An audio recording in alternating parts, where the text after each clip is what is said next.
صل على محمد وآل محمد اللهم صل على محمد وآل محمد اللهم صل على محمد وآل محمد.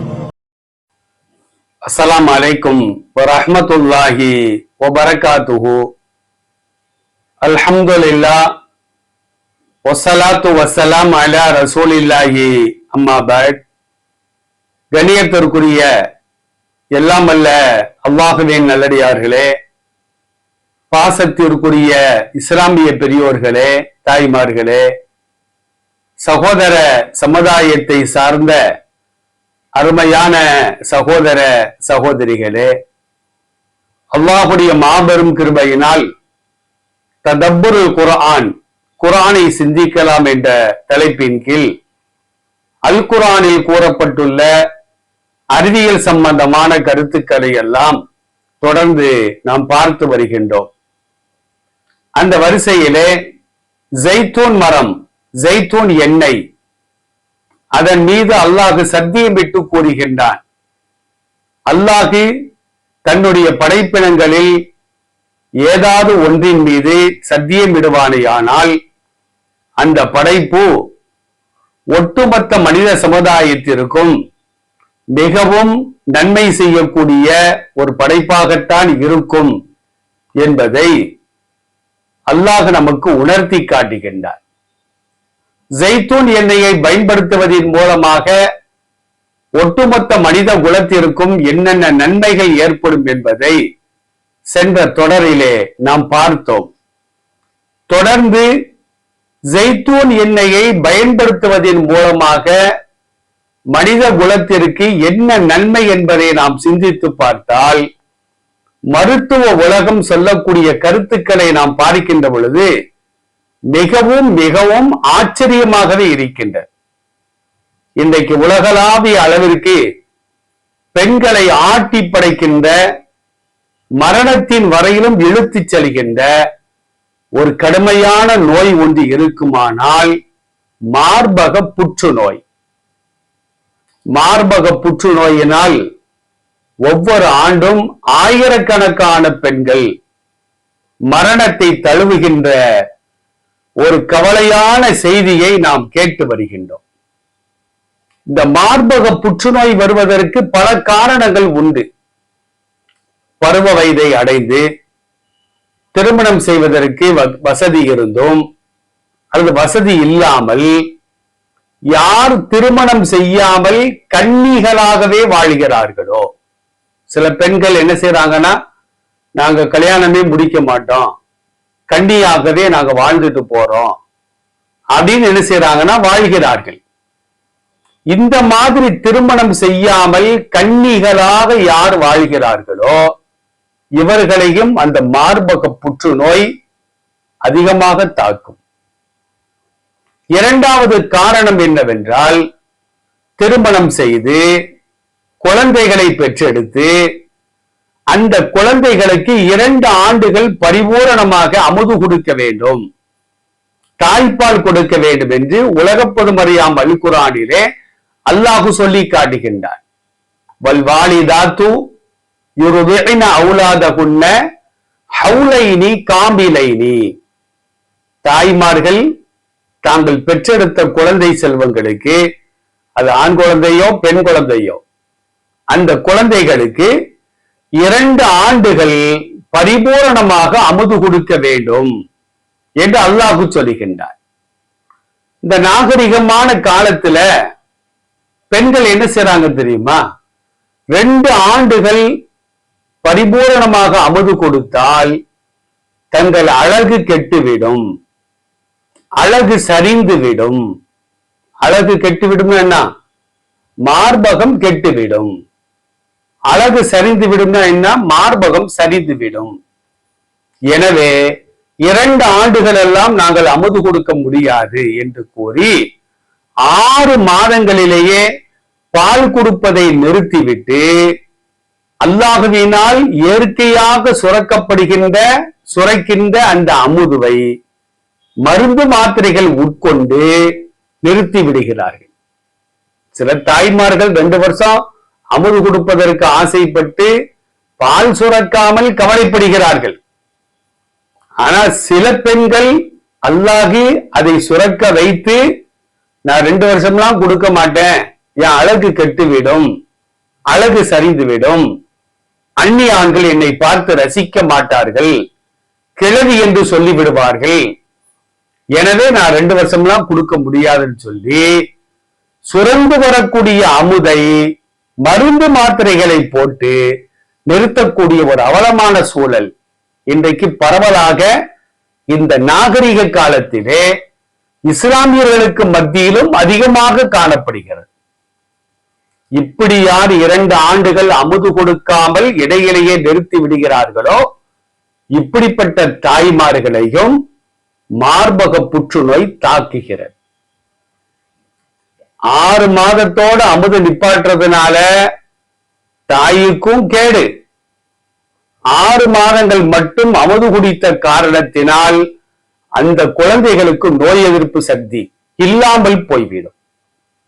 பல வகையான நோய்கள் ஏற்படும் குழந்தைகளுக்கு. அடுத்து கண் பார்வை மங்கும். மாலை நேரங்கள்ல அந்த குழந்தைகளுக்கு கண் தெரியாத மாலை கண் நோய் என்று சொல்வார்கள். பகல்ல மட்டும்தான் கண் தெரியும். மகரிபு நேரம் ஆயிட்டு அப்படின்னா இரவு ஆரம்பித்து விட்டால் குழந்தைகளுக்கு கண்களிலே பார்வை இல்லாமல் போய்விடும். காது கேளாமை ஏற்படும். ராஜ உறுப்புகள் அது பாதிக்கப்படும். 2 ஆண்டுகள் அமுது குடிக்காத குழந்தைகள் நோஞ்சான் குழந்தைகளாகத்தான் இந்த உலகத்திலே வாழ்ந்து கொண்டிருப்பார்கள். தடிக்கு விழுந்தாலும் உடனே எலும்பு முறிவு ஏற்பட்டுவிடும். எலும்புகள் பலம் குறைந்து விடும். தாய்ப்பால் அவ்வளவு ஆற்றலை அல்லாத வைத்திருக்கின்றார். 2 ஆண்டுகள் பரிபூரணமாக பசிக்கின்ற பொழுதெல்லாம் அந்த குழந்தைகளுக்கு அமுது கொடுப்பார்களே, ஆனால் அந்த குழந்தைகள் 100 ஆண்டுகள் உலகத்தில் வாழ்ந்தாலும் கூட நோய் எதிர்ப்பு சக்தி உள்ள குழந்தைகளாக, நோய்கள் தாக்காத குழந்தைகளாக, கண் கண்ணாடிகள் அணியாத குழந்தைகளாக அவர்கள் வளர்வார்கள் என்பதை இன்றைக்கு அறிவியல் சொல்லி காட்டுகின்றது. அப்ப தாயும் பாதிக்கப்படுகின்றால், சேயும் பாதிக்கப்படுகிறது. 6 மாதத்தில் நிறுத்திய காரணத்தினால் மார்பக புற்றுநோய் வரும். அதனால் எந்த அழகு கெட்டுவிடும், சரிந்துவிடும் என்று அவர்கள் கவலைப்பட்டார்களோ அதே அழகை வெட்டி எடுக்க வேண்டிய சூழல் ஏற்படும். நீங்க எத்தனையோ பெண்களை நம்ம பார்க்கிறோம். குழந்தையை பெற்றெடுத்த பின்னால் 25 வயசு 30 வயசிலேயே மார்பகம் இல்லாத பெண்களாக, அவர்கள் காலம் முழுவதும் கண்ணீர் சிந்தக்கூடிய பெண்களாக அவர்கள் வாழ்ந்து கொண்டிருக்கிறார்கள் என்பதை இன்றைக்கு மருத்துவ உலகம் தெளிவாக சொல்லி காட்டுகிறது. 3வது காரணம் என்ன தெரியுமா?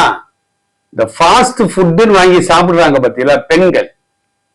அந்த ஃபாஸ்ட் ஃபுட், துரித உணவு, அதுல என்னென்ன போடுறாங்களோ யாருக்கு தெரியும்.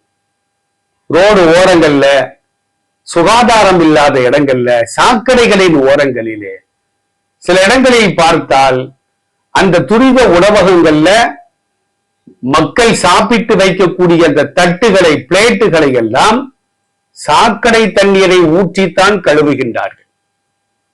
சில இடங்களிலே நாம் பார்க்கின்றோம். சில இடங்கள்ல கழுவுறதே இல்லை. ஏதாவது ஒரு அழுக்கு துணியை வச்சு தொடச்சிட்டு அதை மறுபடியும் அந்த உணவை வைத்து அதை ருசித்து சாப்பிடக்கூடிய ஒரு காட்சிகளை பார்க்கின்றோம்.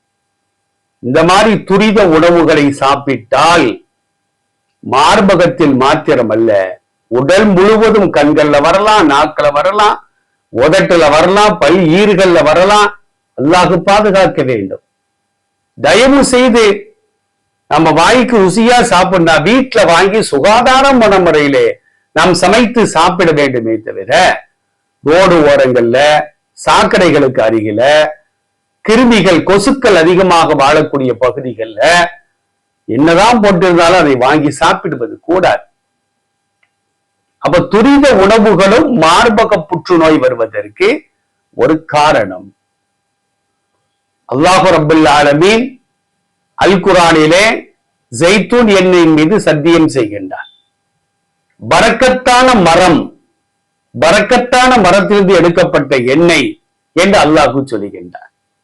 எனவே மருத்துவர்கள் அந்த எண்ணெயை ஆய்வு செய்கிறார்கள். ஆய்வு செய்துவிட்டு முடிவுல என்ன சொல்றாங்க அப்படின்னா, ஒரு மனிதனுக்கு ஆணுக்கோ பெண்ணுக்கோ எங்கே புற்றுநோய் வந்தாலும், குறிப்பாக தாய் குலங்களுக்கு மார்பக புற்றுநோய் ஏற்படுகிறது என்று ஆரம்பத்திலே அவர்கள் கண்டுபிடிப்பார்களேயானால், மருத்துவர்களின் அறிவுரையின்படி அந்த எண்ணெயை உட்கொண்டால் அல்லது வெளியே பூசிக்கொண்டால் அந்த புற்று ஏற்படுவதற்கு காரணமாக இருக்கக்கூடிய கிருமிகளை சாகடிக்கக்கூடிய ஆற்றல் இந்த ஜெய்தூன் எண்ணெய்க்கு இருப்பதாக மருத்துவ உலகம் தெளிவாக சொல்லி காட்டுகின்றது. அருமையானவர்களே, அந்த ஜெய்தூன் எண்ணெயில அல்லாஹ் ரப்புல் ஆலமீன் புற்றுநோயை அடியோடு தடுக்கக்கூடிய பாலிஃபீனால் அப்படிங்கிற ஒரு பொருளை அல்லாஹ் இயற்கையிலேயே வைத்திருக்கின்றார். இந்த பாலிஃபீனால் அப்படிங்கிற ஒரு பொருள் புற்றுநோயை அடியோடு கருவறுக்கக்கூடிய ஆற்றலை கொண்டது என்பதாக இன்றைக்கு மருத்துவர்கள் நமக்கு தெளிவாக சொல்லி காட்டுகிறார்கள். எனவேதான் அல்லாஹ் ரப்புல் ஆலமீன் ஜெய்தூன் ஆலிவ் ஆயிலின் மீது சத்தியமாக, ஜெய்தூன் மரத்தின் மீது சத்தியமாக, அந்த ஜெய்தூன் மரம் முபாரக்கா, அபிவிருத்தி செய்யப்பட்ட, பரக்கத்து செய்யப்பட்ட மரம் என்பதாக அல்லாஹ் நமக்கு தெளிவாக சொல்லி காட்டுகின்றார். அருமையானவர்களே, நாட்டுல எங்க போனாலும் சரிதான், உலகத்தின் எந்த பகுதிக்கு சென்றாலும் சரிதான், அசலும் இருக்குது போலியும் இருக்குது, அசலும் இருக்குது போலியும் இருக்கிற. எது அசலோ அதைத்தான் நாம் பயன்படுத்த வேண்டும். தேனை எடுத்துக்கொண்டால் அசல் தேனும் இருக்குது, போலியான தேனும் இருக்கு. ஃபீஹி ஷிஃபாவுல் லின்னாஸ் என்று அல்லாஹ் சொல்லுகின்றான்.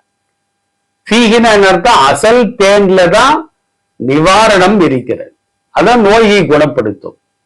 போலியான தேனு கருப்பட்டி பாகுவா இருக்குது, ஜீனி பாகுவாக இருக்குது அப்படின்னா அது இல்லாத நோயை கொண்டு வந்துடும். அவை எல்லாவற்றிலும் அசலும் போலியும் இருப்பதை போன்று ஜெய்தூன் எண்ணெயிலும் அசல் எண்ணெயும் இருக்கிறது, போலியான எண்ணெயும் இருக்கிறது. இது மாதிரி நோயை நாம் கட்டுப்படுத்த வேண்டுமானால் அசல் எண்ணெய் அதை வாங்கி நாம் அதை பயன்படுத்த வேண்டும். போலியான எண்ணெய்களை வாங்கி நாம் சாப்பிட்டால் முகம் பளபளப்பாக ஆக வேண்டும் என்பதற்காக முகத்தில் நாம் போலியான எண்ணெய்களை தேய்த்தால் இருக்கிற அழகும் கெட்டுவிடும். பிறகு அல்லாஹ் மேல கோவிச்சுட்டு இருக்க கூடாது. நாம் அதனால என்ன செய்யணும் அப்படின்னா, தெரிந்த இடங்களுக்கு சென்று இது உண்மையிலே அசல் எண்ணெய் தானா என்பதை சோதித்து அதை வாங்கி மருத்துவரின் ஆலோசனையின் பிரகாரம் அதை நாம் சாப்பிட்டால் நிச்சயமாக அல்லாஹ் அதிலே நிவாரணத்தை வைத்திருக்கிறான் என்பதிலே மாற்று கருத்திற்கு இடம் கிடையாது. இன்ஷா அல்லாஹ் இது தொடர்பாக வரக்கூடிய தொடர்களிலே பார்ப்போம். அல்லாஹ் நம் அனைவருக்கும் அருள் புரிவானாக. அஸ்ஸலாமு அலைக்கும் வரஹ்மத்துல்லாஹி வபரகாத்துஹு. اللهم صل على محمد وآل محمد. اللهم صل على محمد وآل محمد. اللهم صل على محمد وآل